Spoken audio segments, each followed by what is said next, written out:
नमस्कार, आप देख रहे हैं हकीकत क्या है। मैं हूं सौरभ शर्मा आपके साथ। कोलकाता रेप मर्डर केस में सीबीआई की जांच अब तेज हो गई है।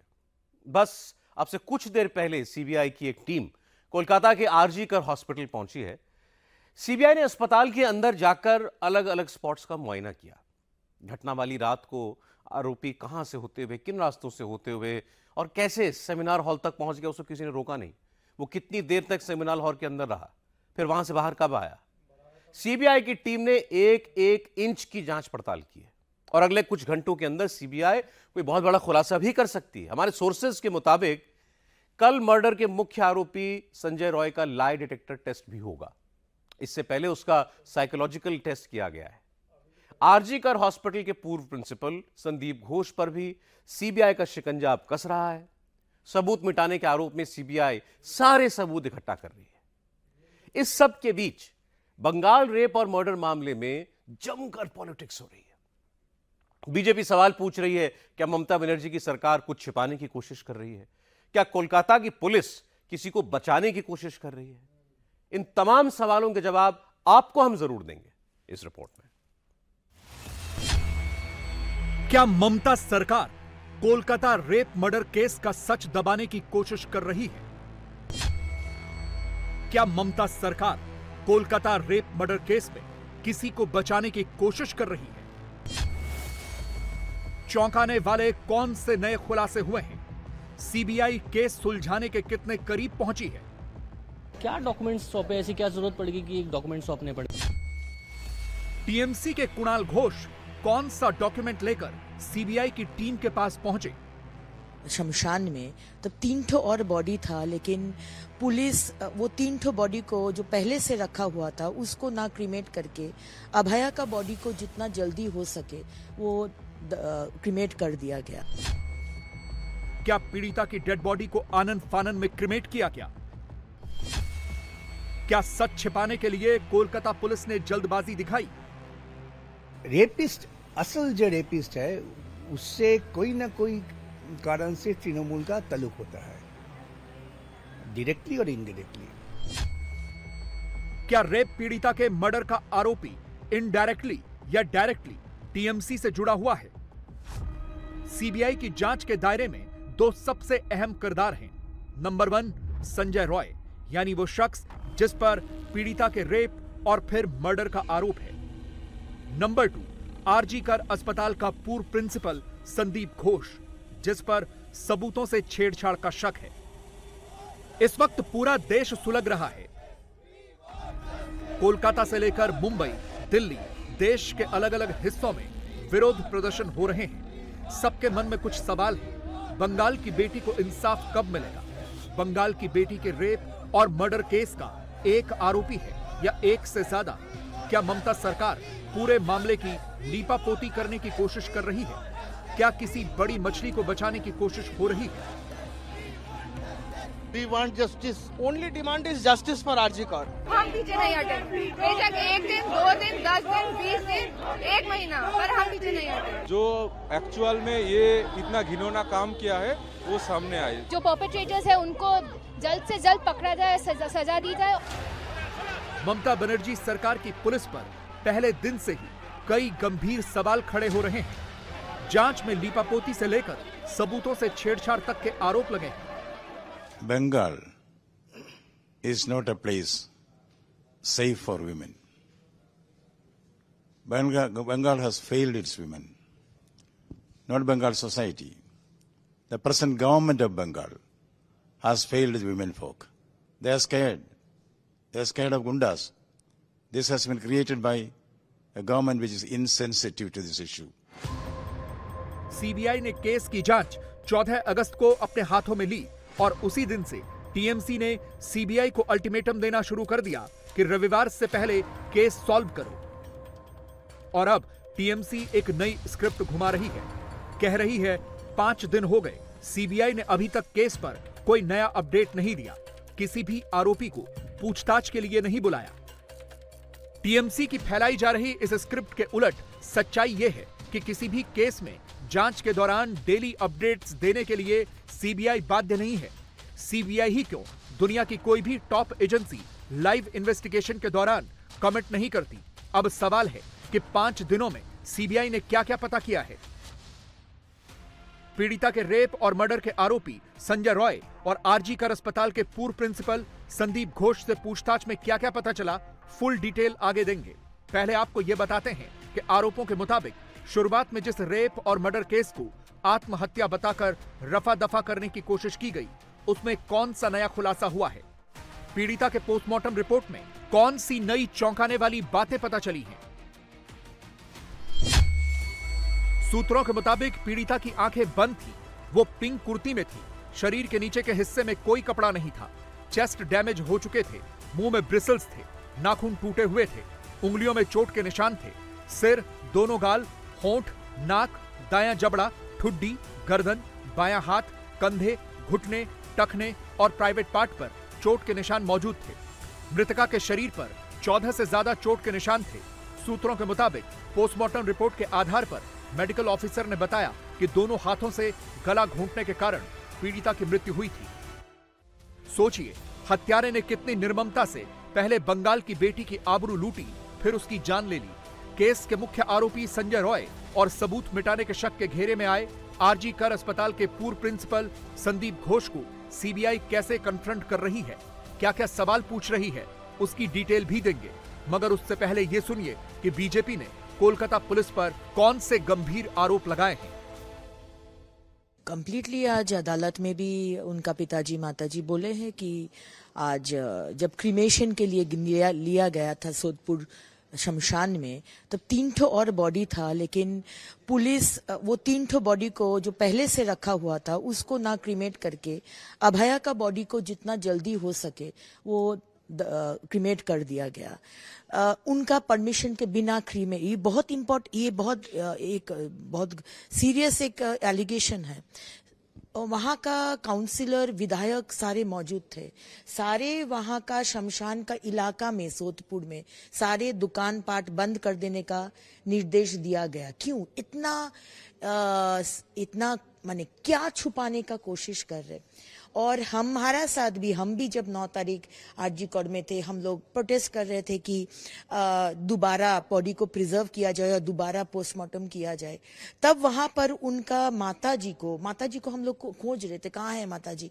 तो माताजी को खबर मिला कि 4 तला के ऊपर किसी बिल्डिंग में उनको रखा गया है। हम लोग दौड़ के जब उधर गए तो देखे कि उधर एक बहुत सारे जन और पुलिस माताजी को घेर के रखे। और जो मेन आदमी था, हम उनको बोले कि आप कौन हैं, तो वो बोले हम घर परिवार के आदमी हैं। लेकिन हम जब उनको जोड़ दिए तो वो बोले हम काउंसिलर है। तो टीएमसी के काउंसिलर पहले से फैमिली को पूरा घेर लिया था। तो ये बहुत बड़ा एलिगेशन है और ये सच बात है कि ममता बनर्जी उनका पुलिस पैसा ऑफर किया था घूस देने के लिए, मुंह बंद करने के लिए। लेकिन ये उनका जो सिरदारा है ना, स्पाइन, वो बहुत मजबूत है। सीबीआई की team Bengal rape and murder case के हॉरर का एक एक सच ढूंढ रही है।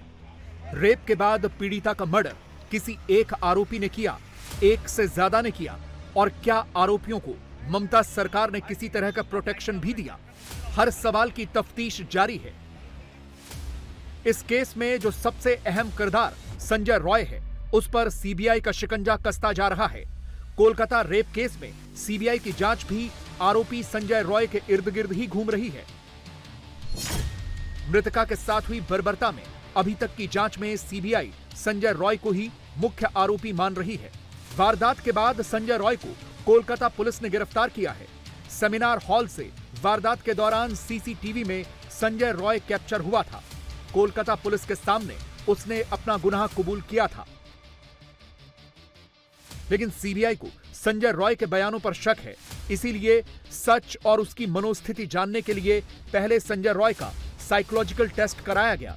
इस टेस्ट को साइकोलॉजिकल ऑटोप्सी यानी अपराधी के दिमाग का साइकोलॉजिकल पोस्टमार्टम करना कहते हैं। सूत्रों के मुताबिक इस केस में साइकोलॉजिकल टेस्ट के लिए सीबीआई जो सवाल तैयार करती है, वो सवाल ऐसे होते हैं।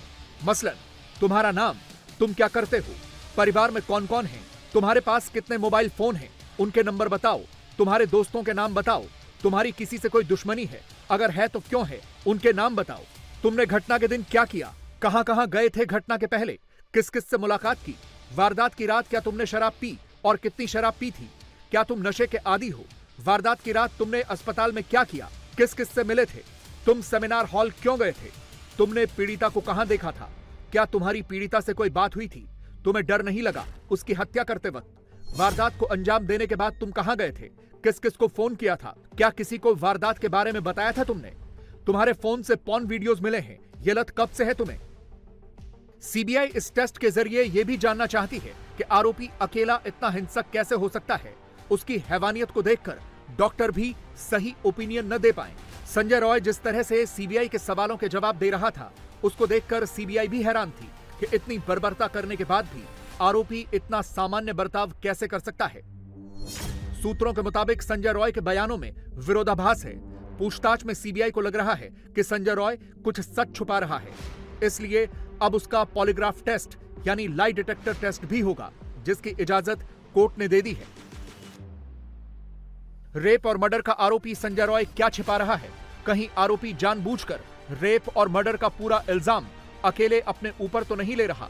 क्या वो इस केस में किसी बड़े पॉलिटिकल नाम को तो नहीं बचा रहा? सीबीआई इन सारे सवालों के जवाब तलाश रही है। जो रेपिस्ट, असल जो रेपिस्ट है, उससे कोई ना कोई कारण से तृणमूल का ताल्लुक होता है, डायरेक्टली और इनडायरेक्टली। हो भी सकता है, ये तो बहुत आदमी ऐसा कर रहा है। जो सिविक वॉलंटियर जिसको उन्होंने पकड़ा वो कौन है? तो टीएमसी कैडर है। ये जो प्रिंसिपल के बारे में इतना जो आवाज उठ रहा है, कौन है? टीएमसी का ओबीडिएंट सर्वेंट है, not the government obedient servant, TMC obedient servant. Police इस थ्योरी को एकदम डिनाई कर रही है कि ये गैंगरेप है, नहीं गैंगरेप नहीं है। आप किस ग्राउंड पे मान रहे हैं कि ये क्या है? गैंगरेप है कि नहीं, हम लोग को भी ये आवाज नहीं उठाया। ये इन्वेस्टिगेटिंग एजेंसी का काम है। जो डॉक्टर्स ने पोस्टमार्टम रिपोर्ट देखकर जो बताया कि ये जो हादसा हुआ, जो इंजरी हुआ, वो एक आदमी के लिए कामयाबी नहीं है, शायद वहां पर एक से ज्यादा आदमी भी थे। ये भी हो सकता है कि उनको खून करने के बाद बॉडी वहां पर रख दिया। Many stories are coming. 3 बजे कलकत्ता हाईकोर्ट ने सीबीआई को इन्वेस्टिगेशन सौंपा है। 5:30 बजे मुझे फोन मिला कि वहां पर आरजीकर में डिस्ट्रक्शन हुआ है क्राइम सीन का। हम सब गए वहां पर। ये जो DYFI, SFI, आइडवा, इन्होंने रोका है। बिल्कुल वहां रजिस्टर करें, ये मत तोड़ो, इन्वेस्टिगेशन होने का बात करो। क्यों तोड़ने तो शुरू किया? क्या वो बोल रहा है कि रेस्ट रूम बने? रेस्ट रूम बनने का इतना जल्दी था, 5:30 बजे में तोड़ना पड़ेगा। Immediately after CBI was handed over the investigation. ये हर चीज के पीछे कुछ ना कुछ राज है। अब किरदार नंबर 2 यानी आरजीकर हॉस्पिटल के पूर्व प्रिंसिपल संदीप घोष की बात करते हैं। सोमवार को संदीप घोष पीछे के दरवाजे से सीबीआई दफ्तर पहुंचे। 3 दिनों तक 40 घंटे की पूछताछ के बाद चौथे दिन भी उनसे पूछताछ की गई। संदीप घोष से सीबीआई की पूछताछ इन सवालों के इर्द गिर्द घूमी। नंबर 1, 8-9 की रात को हुई घटना के बारे में कब और कैसे पता चला? नंबर 2, घटना की जानकारी देने वाले ने क्या बताया था? नंबर 3, इतनी बड़ी वारदात की खबर मिलने के बाद हॉस्पिटल कब पहुंचे?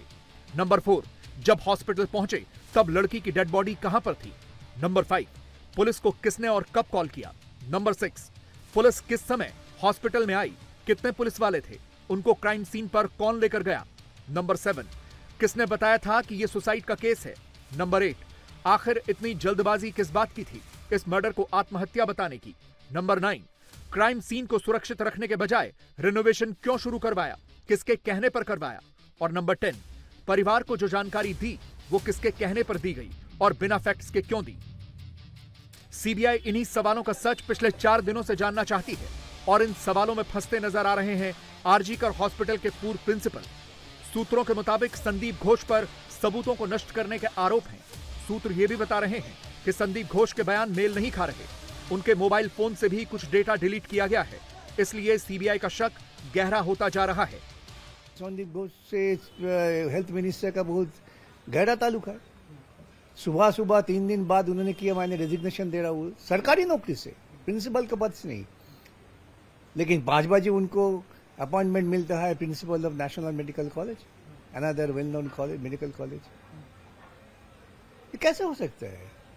अगर संदीप घोष से हेल्थ मिनिस्टर का कोई ज्यादा गहरा ताल्लुक ना हो तो ये सब जो संदेह आते हैं उसी आधार पर इन्वेस्टिगेशन होना चाहिए। ये शक मिटाने के लिए इन्वेस्टिगेशन होना चाहिए। जैसे जैसे दिन बीत रहे हैं, केस में हर दिन नए नए पेंच सामने आ रहे हैं। प्रदर्शनकारी छात्र, डॉक्टर्स और वकील ममता सरकार के आगे झुकने को रेडी नहीं हैं। वो किसी भी हालत में गुनहगार को फांसी के तख्ते पर लटकते हुए देखना चाहते हैं। लेकिन दीदी की पार्टी के एक सांसद कल्याण बनर्जी बंगाल की बेटी के लिए लड़ रहे वकीलों से तू मैं कर रहे हैं, बहस कर रहे हैं। ममता सरकार के एक दूसरे सांसद अरूप चक्रवर्ती डॉक्टरों की हड़ताल पर खुलेआम उन्हें धमकी देते फिर रहे हैं। ये कह रहे हैं कि अगर तुम लोगों पर पब्लिक का गुस्सा फूटा तो हम तुम्हें बचाने नहीं आएंगे। জনরোষ হবে যদি হাসপাতালে রোগী মারা যায়, ডাক্তাররা যদি ডাক্তারি না করে অবরোধের নাম করে বাড়ি চলে যায়, যদি বয়ফ্রেন্ড নিয়ে ঘুরতে যায়, তাহলে তো অটোমেটিক হবেই।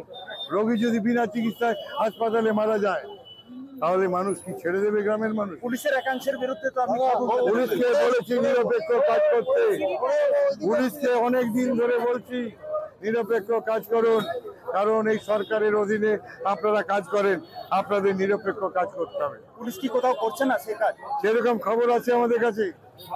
স্পেসিফিক্যালি অভিযোগ জানাবেন? জানাবো, মুখ্যমন্ত্রীকে বলে দেবো। बंगाल की बेटी के रेप और मर्डर के बाद जिस तरह का रिस्पॉन्स पश्चिम बंगाल की सरकार और कोलकाता पुलिस कर रहा है, उसने भी कई सवाल खड़े किए हैं। सारे डॉट्स कनेक्ट करने पर शक होता है कि कहीं बंगाल सरकार कुछ छिपाने की कोशिश तो नहीं कर रही। बीजेपी अब यही सवाल पूछ रही है। ममता बनर्जी हैं, जिनका नाम अब निर्ममता बनर्जी रखा हुआ है सबने, ये अपराधियों के साथ खड़ी हो सकती हैं। ममता बनर्जी जी, सवाल नंबर 1 आपसे पूछा जाएगा, क्यों आपको कहा जा रहा है डिस्ट्रॉयर ऑफ एविडेंस? ये कल का वक्तव्य है मृतक पीड़िता की मां का, और क्या कहा है सुनिए इसे। और इसीलिए कह रहे हैं ममता द डिस्ट्रॉयर ऑफ एविडेंस। पहले एक फोन आता है अस्पताल से तो बताया जाता है कि आपकी बेटी बीमार है, वो ये नंबर 1। फिर उसके बाद फोन काट दिया जाता है, मृतक पीड़िता का परिवार दोबारा फोन घुमाता है और उसके बाद उन्हें बताया जाता है कि आपकी बेटी ने आत्महत्या कर ली है। परिवार अस्पताल पहुंचता है और 4 घंटे तक करीब जो पहला कॉल आया था उसके 4 घंटे तक 3 घंटे इंतजार कराने के बाद उन्हें अपनी बेटी का जो पार्थिव शरीर है वो भी नहीं देखने को दिया जाता है। ऐसा क्यों है? ये जो 3-4 घंटे थे, इसमें कौन से प्रमाण जो है वो नष्ट किए जा रहे थे? अगर गैंग रेप होगा तो अरेस्ट होंगी, और भी जरूरी है, अनिवार्य है, और अरेस्ट ये करना नहीं चाहते थे। और इसीलिए गैंग रेप की पॉसिबिलिटी को भी इन्होंने इन्वेस्टिगेट करना उचित नहीं समझा है। बीजेपी पश्चिम बंगाल में विपक्ष में तो कोई कह सकता है कि भाई ये तो पॉलिटिक्स कर रहे हैं, लेकिन जो सवाल उठाए जा रहे हैं केवल सियासी सवाल नहीं है। ये वो सवाल है जो हर देश का नागरिक जानना चाहता है कि आखिर बंगाल में क्या हो रहा है और इस बेटी के परिवार को इंसाफ कब मिलेगा। अब मैं आपको जरा झारखंड का अपडेट देता हूं। झारखंड की पॉलिटिक्स का एक नया चैप्टर कल से ही शुरू हो सकता है। झारखंड के पूर्व सीएम है चंपई सोरेन और वो कल बीजेपी में शामिल हो सकते हैं। कल यानी 20 अगस्त को मुंबई में इंडिया अलायंस की एक बहुत बड़ी रैली भी होने वाली है। राहुल गांधी, शरद पवार, उद्धव ठाकरे के साथ इंडिया गठबंधन के कुछ और नेता सब मुंबई में होंगे, रैली में होंगे। उस हेडलाइन से पहले ही बीजेपी चंपई सोरेन वाली हेडलाइन बनाना चाहती है, लेकिन एनडीए में भी सब कुछ ठीक हो ऐसा नहीं है। फूट की दरारें वहां भी दिख रही हैं। पुणे में अजीत पवार को काले झंडे दिखाए जाने पर एनसीपी में उबाल आने लगा है। जम्मू कश्मीर में और उत्तर प्रदेश में सियासत के हर अखाड़े में इस वक्त क्या चल रहा है, संपूर्ण व्याख्या के साथ देखिए यह रिपोर्ट।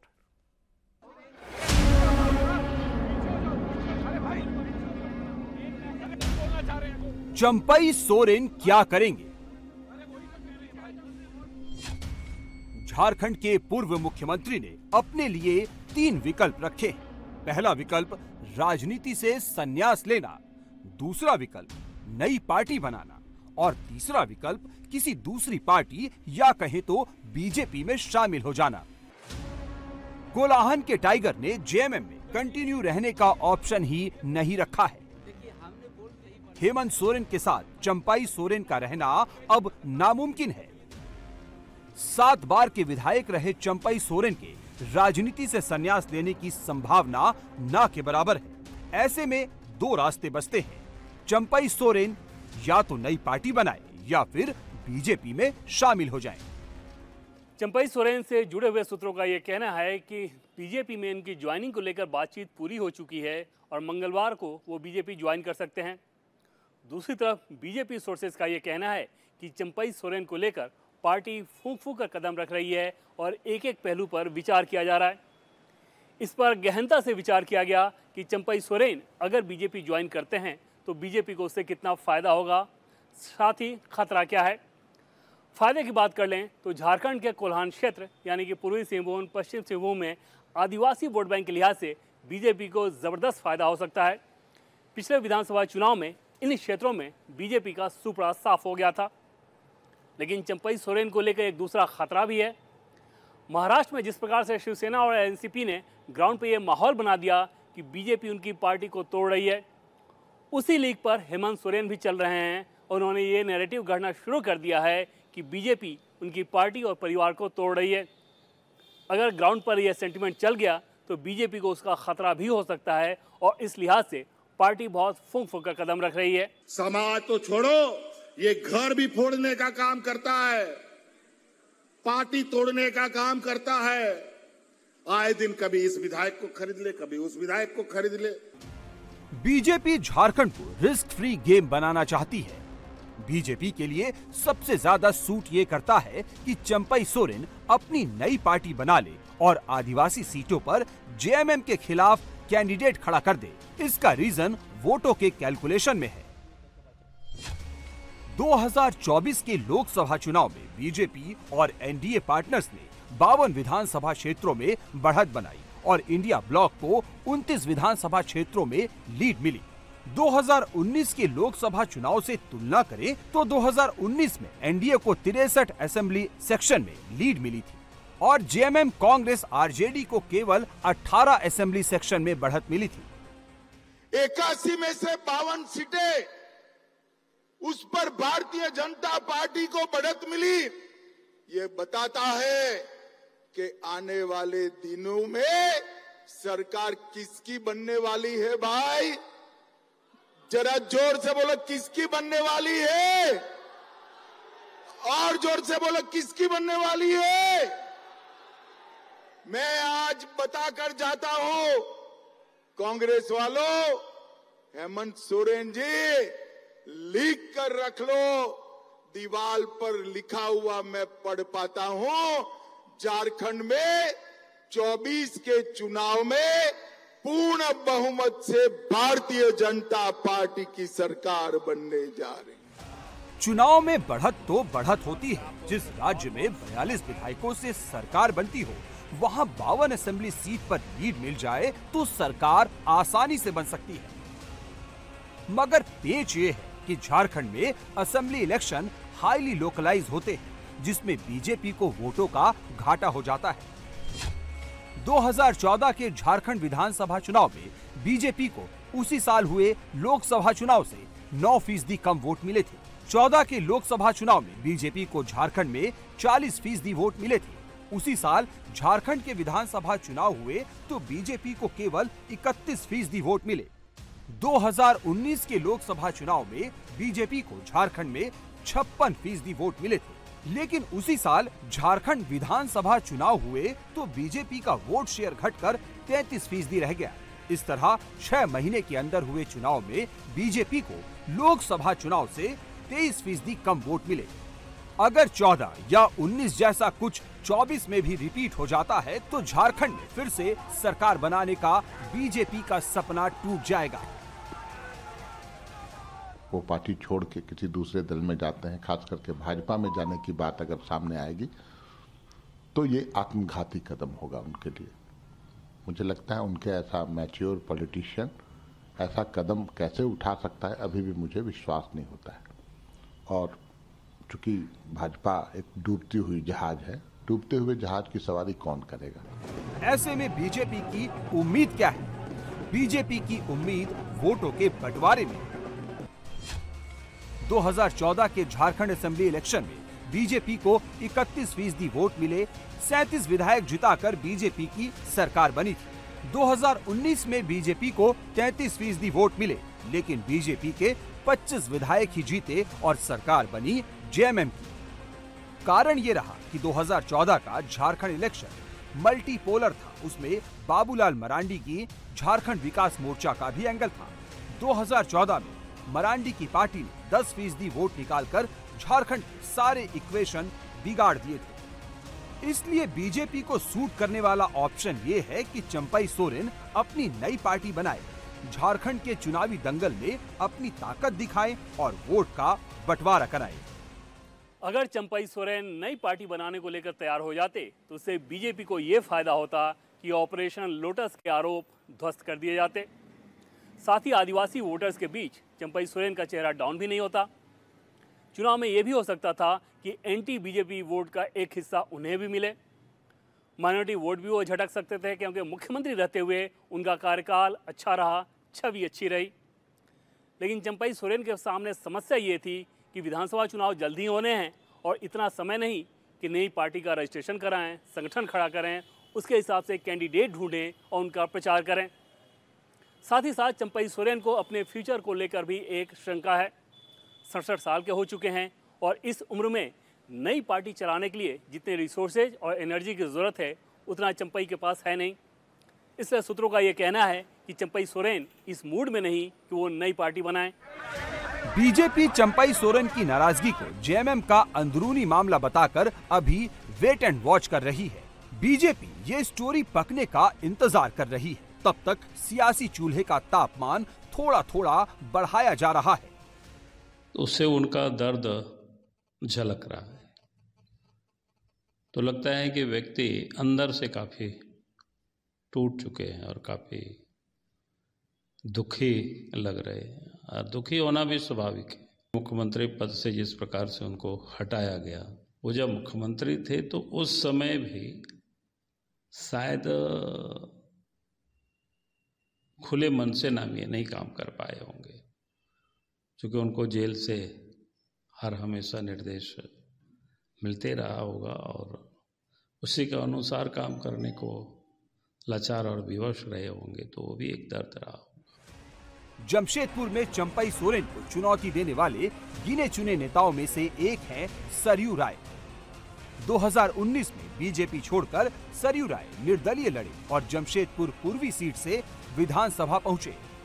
सरयू राय ने हेमंत सोरेन सरकार के बारे में बहुत बड़ी बात कह दी है। अभी तो चंपई सोरेन गए हैं, अभी तो जेएमएम के नेता टूट रहे हैं। पीछे पीछे कांग्रेस के मंत्रियों और विधायकों का भी नंबर आने वाला है। कहीं आदमी को के मन में कोई ठेस लगती है, स्वाभिमान आहत होता है, तो ऐसा निर्णय लेता है। अब उनका निर्णय सही है कि सही नहीं है, इस पर टिप्पणी करना मुनासिब नहीं होगा।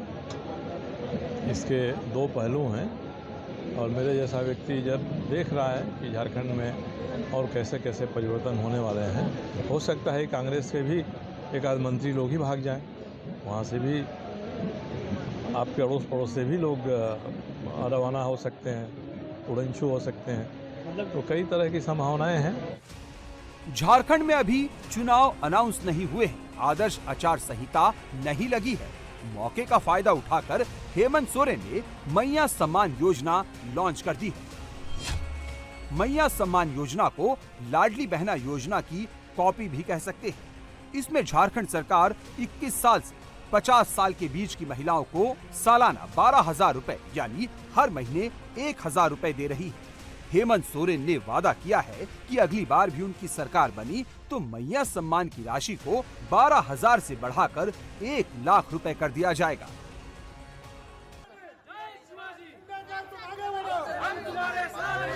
महिला वोट के लिए जो रूट हेमंत सोरेन ने पकड़ा है वही रास्ता एकनाथ शिंदे ने पकड़ा है। शिंदे भी महिलाओं को डायरेक्ट बेनिफिट ट्रांसफर करा रहे हैं। लेकिन महाराष्ट्र में महायुति के लिए सब कुछ सही नहीं चल रहा। काले झंडे पर महाराष्ट्र की राजनीति गर्म है।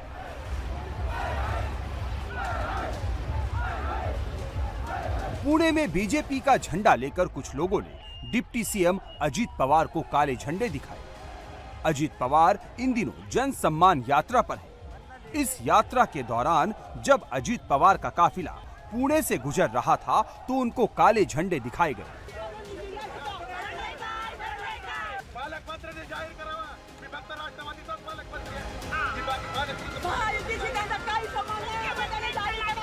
इस दौरान बीजेपी के कुछ कार्यकर्ता तमतमाए हुए अंदाज में दिखे।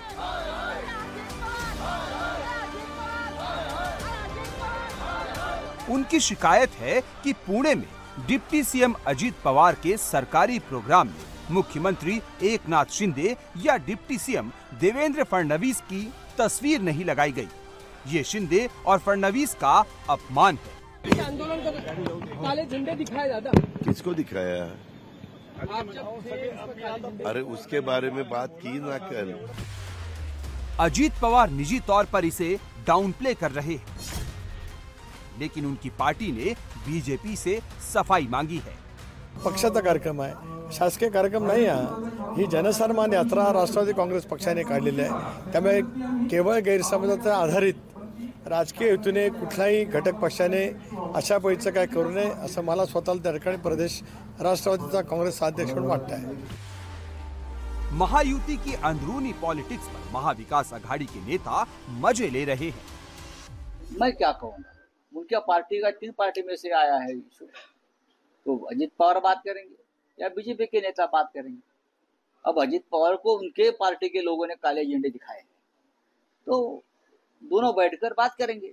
महायुति में महाभारत है, अब महाभारत सामने आ रहा है, तो इसलिए हम लोगों ने बहुत प्रतिक्रिया देना ये नहीं है, लेकिन राज्य की तिजोरी लूटने में ये अलीबाबा 40 चोर की गैंग जो है यहाँ पे बैठी हुई, वो बहुत सिस्टमेटिक से राज्य को लूट रहे हैं।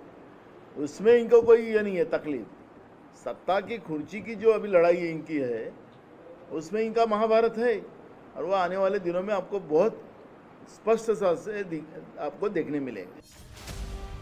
महाराष्ट्र के सियासी गठबंधनों में से किसी ने भी सीटों का बंटवारा फाइनल नहीं किया है। महायुति में बस इतना तय है कि बीजेपी सबसे ज्यादा सीटों पर लड़ेगी, फिर शिवसेना की सीटें और सबसे कम अजीत पवार को सीटें मिलेंगी। लेकिन सीटों का नंबर क्या होगा और सीटें कौन कौन सी होंगी, ये तय होना बाकी है। महाविकास आघाड़ी में तो कुछ भी तय नहीं है। कांग्रेस, शिवसेना यूबीटी और शरद पवार की एनसीपी, तीनों दलों को यही लगता है कि एमवीए की सबसे बड़ी पार्टी तो उनकी ही है। लेकिन चुनाव आयोग ने हरियाणा और जम्मू कश्मीर के साथ यहां का चुनाव कार्यक्रम घोषित नहीं किया है। चुनाव आयोग की अपनी दलीलें हैं और सियासी पार्टियों के अपने दावे हैं। राहुल की पार्टी, शरद पवार की पार्टी और उद्धव ठाकरे की पार्टी इसे बीजेपी का डर बता रही है। उनको और टाइम चाहिए और वक्त चाहिए मरने के लिए, लेकिन मरने वाले जरूर है, फांसी पे जरूर जाने वाले हैं ये लोग। हाँ, वो बचने वाले नहीं है। लेकिन और सरकारी तिजोरी से पैसा और लूट सकते हैं तो लूट सकते हैं, ठेकेदारों से पैसा जमा कर सकते हैं, हाँ बांट सकते हैं। लाडला बहन योजना में ज्यादा पैसा देने का उनका इरादा है, वोट खरीदना है। इसीलिए झारखंड और महाराष्ट्र में चुनाव नहीं करने जा रहे। ये संविधान के खिलाफ है, ये संविधान के खिलाफ है। चुनाव आयोग संविधान के खिलाफ काम कर रहा है, दबाव में काम कर रहा है, इतना मैं कहूँगा। मुंबई से 2000 किलोमीटर दूर श्रीनगर में भी चुनाव की गर्मी बढ़ने लगी है। कांग्रेस यहां रैली करके सक्रिय होने का एहसास करा रही है।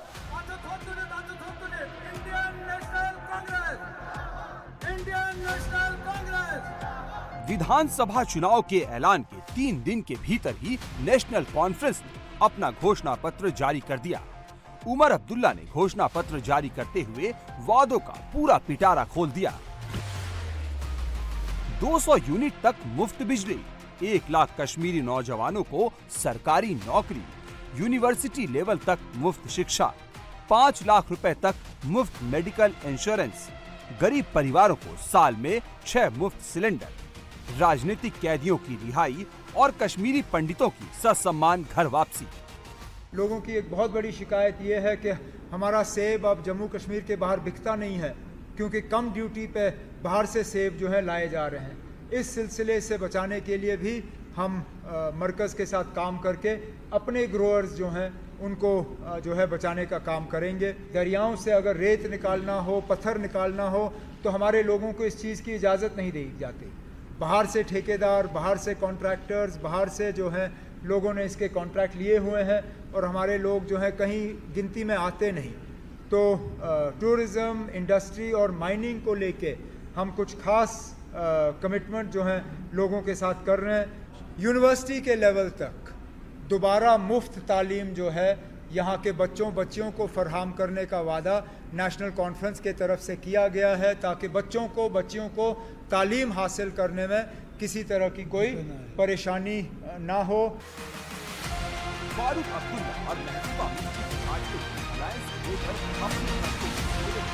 चुनाव का ऐलान होने तक सभी पार्टियां अलग अलग चुनाव लड़ने का दावा कर रही थी, लेकिन अब उनको लगने लगा है कि 10 साल बाद चुनाव हो रहे हैं। अगर एकजुट नहीं हुए तो मौका हाथ से निकल भी सकता है। चुनावी राज्यों में जोड़ तोड़, गुणा भाग सब चल रहा है। उत्तर प्रदेश जैसे राज्यों में रिजर्वेशन की आग सुलगाई जा रही है। राहुल गांधी ने यूपीएससी के जरिए लेटरल रिक्रूटमेंट को आईएएस का निजीकरण और आरक्षण पर मोदी का हमला बताया है। अखिलेश यादव ने 69,000 शिक्षकों की भर्ती के बारे में हाईकोर्ट के ऑर्डर को योगी आदित्यनाथ की सरकार के खिलाफ अपना हथियार बना लिया है। देखिए, मैंने आपसे कहा कि अब सरकार की ट्रांसपेरेंसी की जरूरत है। सरकार को उनकी क्रेडिबिलिटी की बात भी है। जब कोर्ट ने स्वीकार कर लिया, कोर्ट के निर्देश पर यह सूची बननी है अब नई, या जिनकी नौकरी जाएगी वो सरकार की जिम्मेदारी है। सरकार की जिम्मेदारी है नौकरी देना, आरक्षण से जो खिलवाड़ की है उसका जवाब देना, जो अभ्यर्थी हैं उनको नौकरी मिलना, और जिनकी जा भी नहीं उसके लिए भी जिम्मेदार सरकार है। सरकार को रास्ता निकालना चाहिए। आखिर सरकार ने घपला किया कैसे, और जो दोषी उनके खिलाफ कार्रवाई हो। अखिलेश ने आज डिप्टी सीएम केशव मौर्य पर अटैक किया तो ये सियासी लड़ाई थोड़ी पर्सनल हो गई।